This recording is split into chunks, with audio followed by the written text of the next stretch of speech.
लेकिन ये बताओ कि केवल शूद्र और नारी के ऊपर, उसके अलावा जो है ब्राह्मण है, क्षत्रिय है, वैश्य है, क्या इनको शिक्षा की जरूरत नहीं है? इनको पढ़ाने लिखाने की समझाने की जरूरत नहीं है? क्या इन पर निगरानी रखने की जरूरत नहीं है? इनके लिए क्यों छूट दी? यह भारत पाकिस्तान का जो विभाजन हुआ, पाकिस्तान बनने का कारण भी यही मनुस्मृति रही है, क्योंकि पाकिस्तान का बनना संख्या के आधार पे था कि इस देश में जो मुस्लिम्स की संख्या थी जब बढ़ गई तो उसके कारण जो है जिन्ना जी ने उस मांग को उठाया और उसके कारण पाकिस्तान का निर्माण हुआ। अपने समाज के लिए ये एक बात कही बाबा साहब डॉक्टर भीमराव अम्बेडकर ने कि जितना जल्दी हो सके उतना जल्दी इस हिंदू धर्म को छोड़ दो, क्योंकि हिंदू धर्म में रहकर अपने ऊपर हो रहे अत्याचार और शोषण से कभी मुक्ति नहीं पा सकते। कन्याएं होती हैं उनको देवदासी बनाकर मंदिर में रखा जाता है, और जो पंडित पुजारी हैं और जो हाई कास्ट के लोग हैं वो जो है उनके साथ में शारीरिक शोषण करते हैं, और उनके द्वारा जो पैदा बच्चे होते हैं, इस जघन्य अपराध के द्वारा जो बच्चे पैदा होते हैं, उन बच्चों को जो है हरिजन कहकर संबोधित किया जाता है। वो लीडर थी जिसने कहा कि तुम भूल गए क्या, ये लोग तुम्हारी जूतियां साफ करते थे, तुम्हारी जूतियां गांठा करते थे, आज तुम उनको अपने सर का ताज बना रहे हो। तो ये जो मन के अंदर जो बैठा हुआ है शैतान, उनके मन के अंदर जो दुर्भावना बैठी हुई है, सबसे पहले तो आप जो है अगर मनुस्मृति चाहती हैं, आप मनु की मूर्ति को वहां चाहती हैं, तो संविधान में दिए गए जितने भी अधिकार है जिनका आप उपभोग करके मजे मार रही हैं, आप उन सबको छोड़ दीजिए और मनुस्मृति के अनुसार जो अपने पुरुषों को कहिए कि आप जो है हमारे साथ में जो मनुस्मृति में लिखा है वैसा ही व्यवहार करो। चलिए, अगर उसका कोई महत्व ना भी हो तब भी कोई बात नहीं है, लेकिन उलट वो तो संविधान की जो प्रस्तावना है उसकी मूल भावना के विरोध में वहां खड़ी हुई है और लगातार भारत के संविधान को चुनौती दे रही है।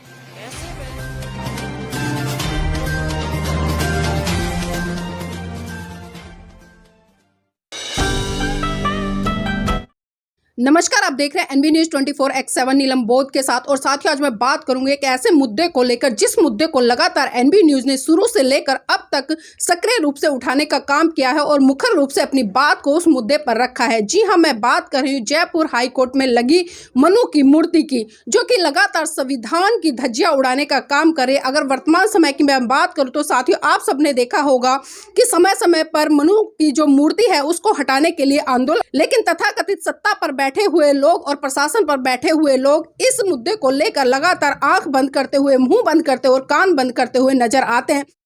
लेकिन फिर से एक बार ये मुद्दा गर्मा गया है। जी हां, अभी 12 जनवरी 2023 को सुप्रीम कोर्ट के एडवोकेट चेतन बैरवा जी ने सुप्रीम कोर्ट में एक याचिका दायर की, जिसमें कि उन्होंने सुप्रीम कोर्ट से भारत देश संविधान से चलता है या मनुस्मृति से चलता है, ये कुछ सवाल चेतन बैरवा एडवोकेट जी ने पूछे हैं। और इसी विषय पर चर्चा करने के लिए आज मेरे साथ में एडवोकेट जय भीम प्रकाश जी हैं। उन्हीं से जानना चाहूंगी कि आज के वर्तमान युग में अगर मनुस्मृति या संविधान की बात की जाए तो दोनों को किस तरह से देखते हैं। जिस तरह से अगर हम सोशल मीडिया की बात करें या धरातल पर बात करें, आज लोग कहीं ना कहीं बहुत अच्छे अच्छे गाने बनाते नजर आ रहे हैं। जिस तरह से एक गाना आपने भी सुना होगा, गीता से चलता है ना चलता कुरान से, देश तो चलता है बाबा साहब के संविधान से। लेकिन सर, जिस तरह से आज बहुत सारे सवाल खड़े हो रहे हैं, तो इन सवालों को आप किस तरह से देखते हैं? देखिए, ये जो सवाल है और चेतन बैरवा जी ने जो याचिका दायर की है सुप्रीम कोर्ट में, वो बहुत ही महत्वपूर्ण याचिका है। और ये तो चेतन बैरवा जी को ओबीसी समाज के जो याचिकाकर्ता हैं उसमें कई समुदाय से लोग हैं, जाट हैं, मीणा समाज के हैं, बहुत सारे लोग हैं जिनको ये आपत्ति हुई, और जिन लोगों ने अपनी आंखें खोली, जिन लोगों ने मनुस्मृति को पढ़ा, और जैसे ही उन लोगों ने मनुस्मृति को पढ़ा और जब उसके अर्थ को उन्होंने समझा तो वो एकाएक इस याचिका को दायर करने के लिए मजबूर हो गए। लेकिन सवाल तो बनता है सुप्रीम कोर्ट से, सवाल तो बनता है उस जयपुर हाई कोर्ट से जिसके प्रीमाइसेस में वो लगी हुई है। अब तक वो मनु की मूर्ति वहाँ पे लगी क्यों हुई है, ये सबसे बड़ा सवाल है। क्या उस जयपुर हाई कोर्ट के जो जजेस हैं, क्या वो अनपढ़ हैं? क्या वो नासमझ हैं? क्या वो बेवकूफ़ हैं? क्या वे मूर्ख हैं? क्या वे पढ़ना नहीं जानते हैं? क्या वे अगर संस्कृत नहीं पढ़ना जानते हैं तो क्या इस देश में हिंदी में अनुवाद या अंग्रेजी में अनुवाद उपलब्ध नहीं है जिसको पढ़कर वे ये समझ सकें कि ये जो मूर्ति उस हाई कोर्ट के प्रीमाइसेस में लगी है उसका क्या महत्व है? चलिए, अगर उसका कोई महत्व ना भी हो तब भी कोई बात नहीं है, लेकिन उलट वो तो संविधान की जो प्रस्तावना है उसकी मूल भावना के विरोध में वहां खड़ी हुई है और लगातार भारत के संविधान को चुनौती दे रही है। ऐसे में वो मूर्ति जयपुर हाई कोर्ट के जजेस के द्वारा, सुप्रीम कोर्ट के जजेस के द्वारा, तमाम देश की हाई कोर्ट्स और तमाम देश के न्यायालयों के जजों के द्वारा वह कैसे बर्दाश्त की जा रही है? ये तो पूरी जुडिशरी है, जो जुडिशल सिस्टम है उसी के ऊपर सवालिया निशान लगता है। सर जानना चाहूंगी क्योंकि जिस तरह से हम लगातार जो जयपुर हाई कोर्ट है उसमें मनु की जो मूर्ति है वो देख रहे हैं और आज तक वो हटने का नाम नहीं। लेकिन 25 जनवरी सन 1927 में जिस तरह से डॉक्टर वी.आर. अंबेडकर जी ने मनुस्मृति को जला दिया, लेकिन मनुस्मृति को रचने वाले आज भी उस व्यक्ति की जो मनु है उसकी मूर्ति खड़ी है, तो क्या लगता देखिए नीलम जी, जो परम पूज्य बाबा साहब डॉक्टर भीमराव अम्बेडकर ने 25 दिसंबर 1927 को जो मनुस्मृति जलाई थी, वो इसलिए जलाई थी कि इस मनुस्मृति के भीतर जो भी कुछ लिखा हुआ है वो इस देश के किसी भी व्यक्ति के काम का नहीं है। इवन मैं कहूँ कि ब्राह्मणों के भी काम का नहीं है, जिनको सबसे ज़्यादा लाभ मिलता है उससे जो है, अब वो किसी के काम का ग्रंथ नहीं रह गया है। उसके बाद जब 26 जनवरी 1950 को इस देश का संविधान लागू हुआ तो उसमें एक आर्टिकल है, आर्टिकल 13। तो उस आर्टिकल 13 में, अनुच्छेद 13 में यह व्यवस्था की गई, और खास तौर से ऐसे ही ग्रंथों को मद्देनजर रखते हुए कि उसमें जो है कोई भी कानून जो अब से पहले तक इस देश में चलता रहा, कोई भी रीति रिवाज, कोई भी परंपरा जो कि इस संविधान के, जो संविधान अभी लागू है, संविधान के भाग 3 में जो मूल अधिकार दिए गए हैं नागरिकों के, अगर उनके विरोध में कोई भी रीति रिवाज, कोई भी परंपरा, कोई भी ग्रंथ, कोई भी कानून अगर बनता है या चल रहा है तो वह उस सीमा तक, जहां तक कि वह इस भारत के संविधान में दिए गए नागरिकों के मूल अधिकारों का विरोध करता है, वहां तक वो शून्य करार दिए जाएंगे, यानी कि उनका कोई महत्व नहीं रह जाएगा। तो नीलम जी, ये तो जो ग्रंथ है बाबा साहब डॉक्टर भीमराव अंबेडकर ने जो इसको जलाया, उसके बाद उसको पूरी तरह से बैन करने का काम अनुच्छेद 13 के माध्यम से इस संविधान सभा ने भी किया है। और अगर आज भारत देश जो है संविधान के माध्यम से चल रहा है, तो इस देश की सुप्रीम कोर्ट को, इस देश के उस जयपुर हाई कोर्ट के जजेस को ये फैसला करना पड़ेगा कि उन्हें मनु चाहिए या संविधान चाहिए। लेकिन सर जिस तरह से हम तमाम कोर्ट्स को उठाकर देखें, चाहे मतलब मैं निम्न स्तर से लेकर सुप्रीम कोर्ट तक की बात करूं, तमाम ऐसी महिलाएं हैं जो अदर समाज से भी आती है, जो तथाकथित अपने आप को ब्राह्मण कहने पर बड़ा गर्व करती हैं, शर्मा, मिश्रा, दुबे, चौबे, इस तरह से। लेकिन क्या बात है कि वो महिलाएं भी, क्योंकि जो मनु इन महिलाओं के लिए कहीं ना कहीं उनकी आज़ादी के द्वार छीनता था, पुरुषों के अधीन रहने की बात करता था, उसको आज भी बड़े ईजिली। और नीलम जी, मैं तो उन महिलाओं से जो कि इस मनुस्मृति के समर्थन में खड़ी हैं, मनु की मूर्ति के समर्थन में खड़ी हैं, मैं उनसे चाहूँगा कि वो संविधान के द्वारा दिए गए तमाम उन अधिकारों को छोड़ दें। जो नौकरियों में लगी हुई हैं, अपनी नौकरियों से त्यागपत्र दे दें।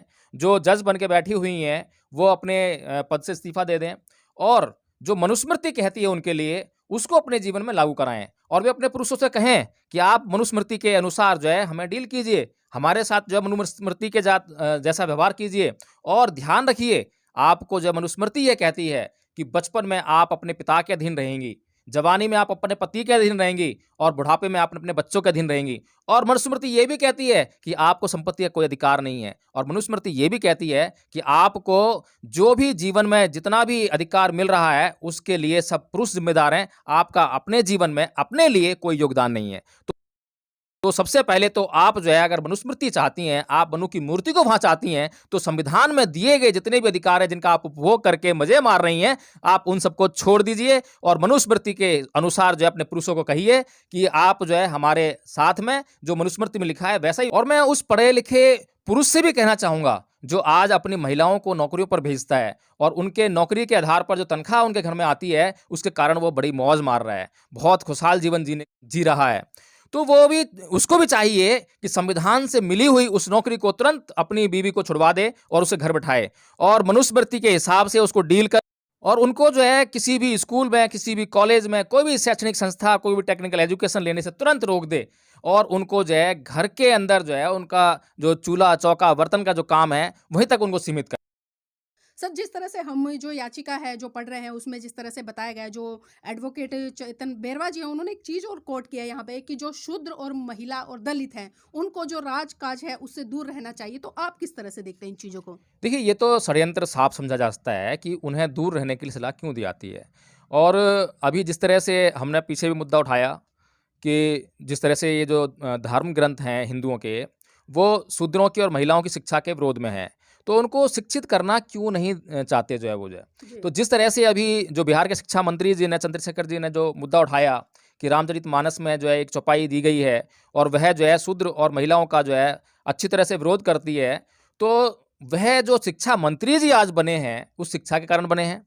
जिस शिक्षा से उनको जो है धर्म ग्रंथ वंचित करते हैं, लेकिन संविधान में ये अधिकार मिला उनको, इसलिए वो शिक्षित हुए। और जब शिक्षित हुए तो उन्होंने वो रामचरितमानस पढ़ी, और जब रामचरितमानस पढ़ी तो सुंदरकांड के पाठ में वो चौपाई पढ़कर दंग रह गए और उन्होंने एकदम से उसके खिलाफ, और आज वो मनुस्मृति का और रामचरितमानस का काल बनकर गूंज रही है। तो ये सब जो हो रहा है ये शिक्षा के कारण हो रहा है। इसीलिए हिंदू धर्म ग्रंथों ने शूद्रों और महिलाओं की शिक्षा पर पाबंदी लगाई, क्योंकि इन धर्म ग्रंथों में शूद्रों और महिलाओं के खिलाफ कितना अनाप शनाप लिखा हुआ है। उसको जब पढ़ लेंगे ये शूद्र जो है और महिलाएं पढ़ लेंगी तो उसके लिए उसके खिलाफ जो है ये लोग बगावत करने लग जाएंगे। तो इसीलिए उनको राजकाज से दूर रहना चाहिए, क्योंकि राजकाज क्या है? राजकाज शक्ति है।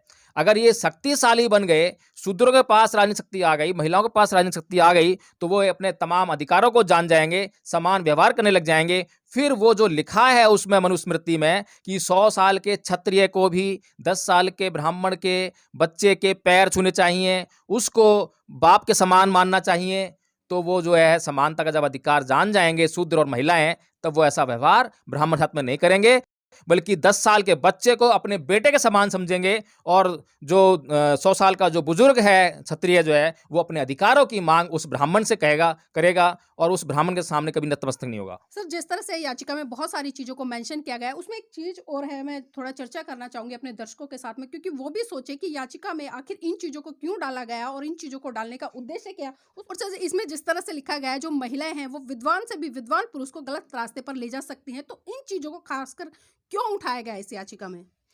देखिए नीलम जी, आज जो देश में प्रधानमंत्री मोदी जी हैं जो गलत रास्ते पर चल रहे हैं, तो उस महिला को ढूंढना चाहिए कि वो कौन सी महिला है जिसने उनको गलत रास्ता दिखाया और गलत रास्ते पर लेकर आई।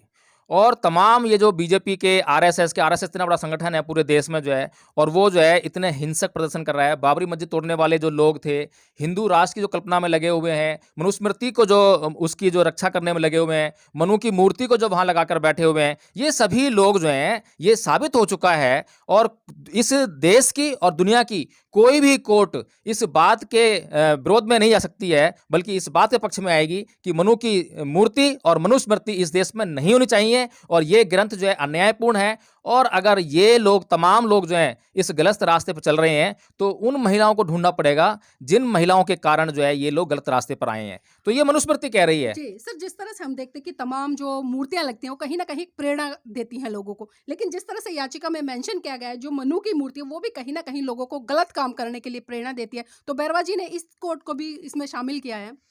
देखिए, मनुस्मृति जो है ब्राह्मण जो वर्ग है उसका प्रभुत्व अन्य वर्गों पर स्थापित करने का एक यंत्र है, षड्यंत्र है। तो जो लोग जो हैं अब तक उस बात को भूले नहीं है कि हमारी स्थिति 1950 से पहले क्या थी, जी। हम इस समाज पर शासन क्या करते थे। अभी एक महिला भी जो है, जो खुद गुलाम होते हुए जो है और जो दूसरे समाजों पर उल्हाना दे रही थी, कोई चुनाव हो रहे थे पीछे जो है, पता नहीं क्या नाम था उसका, भूल गया मैं, बीजेपी की वो लीडर थी, जिसने कहा कि तुम भूल गए क्या, ये लोग तुम्हारी जूतियां साफ करते थे, तुम्हारी जूतियां गाठा करते थे, आज तुम उनको अपने सर का ताज बना रहे हो। तो ये जो मन के अंदर जो बैठा हुआ है शैतान, उनके मन के अंदर जो दुर्भावना बैठी हुई है, उसके लोग भूले हुए नहीं है।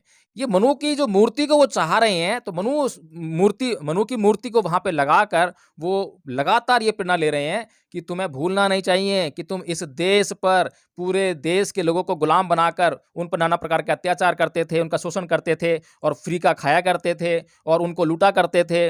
तो इस तरह की जो बातें हैं जो मनुस्मृति में लिखी हैं, तो वो लोग जो है भूले नहीं हैं, और वो चाहते हैं कि जैसे ही उनको मौका मिले वो एकदम से तुरंत जो है वो तख्ता पलट करें और इस देश के संविधान को नष्ट करके फिर से जो है वो सारे देश पर शासन कायम कर लें और सब लोगों को जो है गुलाम बना लें। सर, मनुस्मृति में जिस तरह से तमाम जातियों कोट करके, जिस तरह से भील है, लोहार है, कुम्हार है, धोबी है और भी कई अन्य जातियां, उनमें कहा है कि जो इनका अन्न है वो दूषित होता है, तो ये क्या चीज़ है सर? देखिए, ये जो आपने कैटेगरी बताई है, भील, लोहार, धोबी, इनकी कैटेगरी समझिए, ये बड़े बलशाली लोग हैं। अगर ब्राह्मण इनके घर में जाके अन्न खाएगा और वहाँ अगर किसी ब्राह्मण की पोल खुल गई तो इनकी धुलाई और कुटाई जो है उसी घर में हो जाएगी। इसलिए सतर्क किया गया है कि ब्राह्मण जो है गलती से भी, भूल से भी इनके घर में खाना खाने तो न जाए, और खाना नहीं खाएगा तो दान तो लेगा, तो इसलिए खाने के बदले वो दान जो है किस रूप में लेगा वो सब जानते हैं कि बैले ले लेगा, और सोने की मुद्राएं ले लेगा वगैरह वगैरह, लेकिन खाना नहीं खाएगा। सर, जिस तरह से ओबीसी की कुछ जातियां, मैं उनका नाम नहीं लेना चाहती यहाँ पर क्योंकि कई बार होता है कि लोगों को बहुत बुरा लगता है, लेकिन फिर भी मैं पूछना चाहूंगी, जिस तरह से मनुस्मृति में उसमें लिखा है कि ये इन जातियों के लोग अपने घर की महिलाओं को सजा धजा कर दूसरे पुरुषों के पास भेजते हैं, तो सर इस बात के पीछे संदर्भ क्या है? देखिए नीलम जी, संदर्भ कुछ नहीं है, सिर्फ और सिर्फ अपने आप को जो है सच्चा साबित करना और दूसरों को गलत साबित करना, यही जो है हिंदू धर्म ग्रंथों का उद्देश्य रहा है।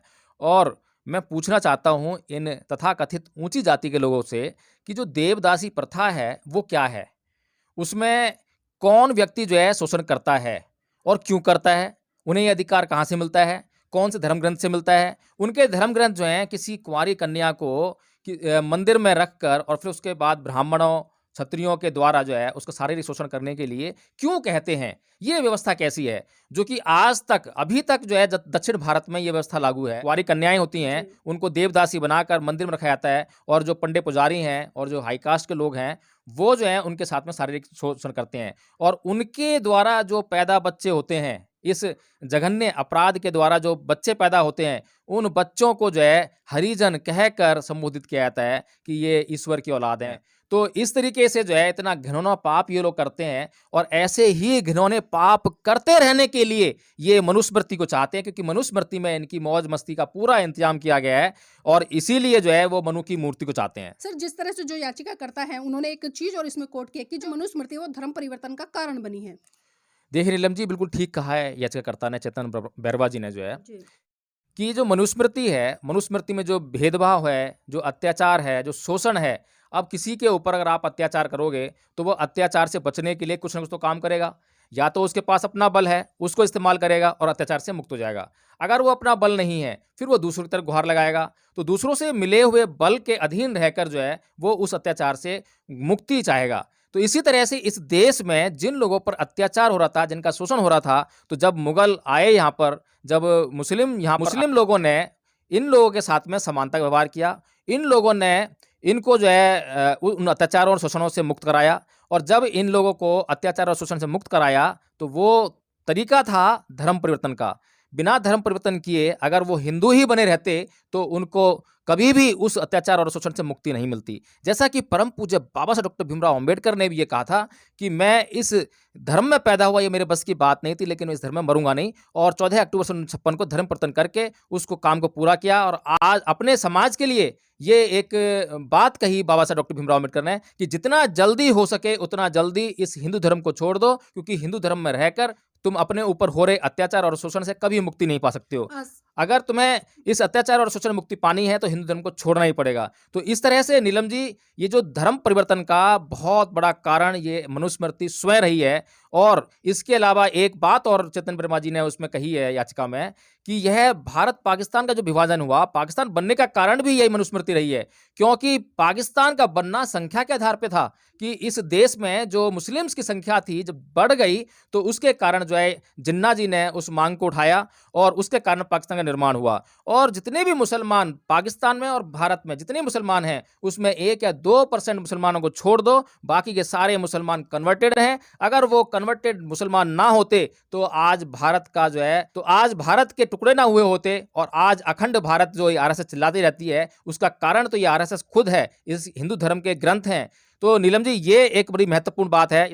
और नीलम जी, मैं एक बात और कह दूं कि अभी भारत का जो है विभाजन रुका नहीं है। अभी तो एक पाकिस्तान बना है, एक बांग्लादेश बना है। अभी तो इस देश में लगातार जैसे कि आरक्षण के खिलाफ आवाज उठ रही है, संविधान के विरोध में आवाज उठ रही है, जैसे कि लगातार इस देश के उस वंचित और शोषित समाज पर जो लगातार अत्याचार होते जा रहे हैं, उसके कारण वह दिन दूर नहीं है जब ये लोग मजबूर होंगे कि अपने अलग देश की मांग को उठाएं और उस अलग देश को जो है पाकिस्तान की तरह अलग देश को लेकर जो है अपनी सत्ता और अपना शासन कायम करें। सर, जाते जाते एक सवाल और लेना चाहूंगी क्योंकि मैं बात इस याचिका के ही इर्द गिर्द करूंगी, क्योंकि अभी मैं पिछले दिनों देख रही थी महिला पत्रकार जो कि अपने आप को ब्राह्मण कहती है। सर, उसने एक बात कही है कि जो लोग आज हिंदू धर्म ग्रंथों पर सवाल उठा रहे हैं, मनुस्मृति पर सवाल उठा रहे हैं, रामचरित पर सवाल उठा रहे हैं, या जो मनु की मूर्ति लगी हुई है जयपुर हाईकोर्ट में उस पर सवाल उठा रहे हैं, तो ये लोग पहले कहाँ थे, आज ही ये आग बबूला क्यों हो रहे हैं?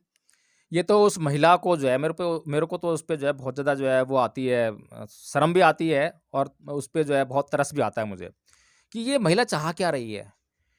समझ में नहीं आता है कि ये कौन से धर्म ग्रंथ को किस दृष्टि से देखती है। मैंने पिछले उसी महिला ने मैंने उसका इंटरव्यू देखा था किसी संत महाराज से वो जो इंटरव्यू कर रही थी और वो संत महाराज उसको समझा रहा था।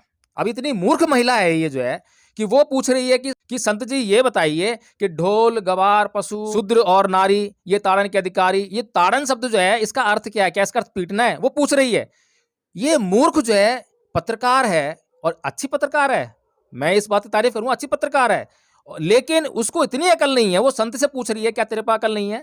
क्या तू खुद डिक्शनरी नहीं दे सकती है? अगर तुझे उस शब्द का मतलब नहीं मालूम है, तो तमाम हिंदी डिक्शनरीज़ मौजूद हैं, उनमें उसका अर्थ ढूँढ ले, अपने खुद से लगा ले, खुद का दिमाग अप्लाई कर ले कि उसमें जो 5 बातों को जो शामिल किया गया है, ढोल को, शूद्र को, पशु को, गँवार को, नारी को, उनकी कैटेगरी क्या है? और ये महिला ये भी नहीं सोचती है कि केवल शूद्र और नारी को ही क्यों रखा गया है इसमें।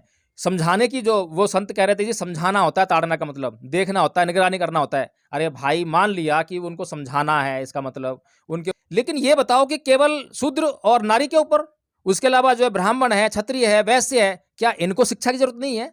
इनको पढ़ाने लिखाने की समझाने की ज़रूरत नहीं है? क्या इन पर निगरानी रखने की ज़रूरत नहीं है?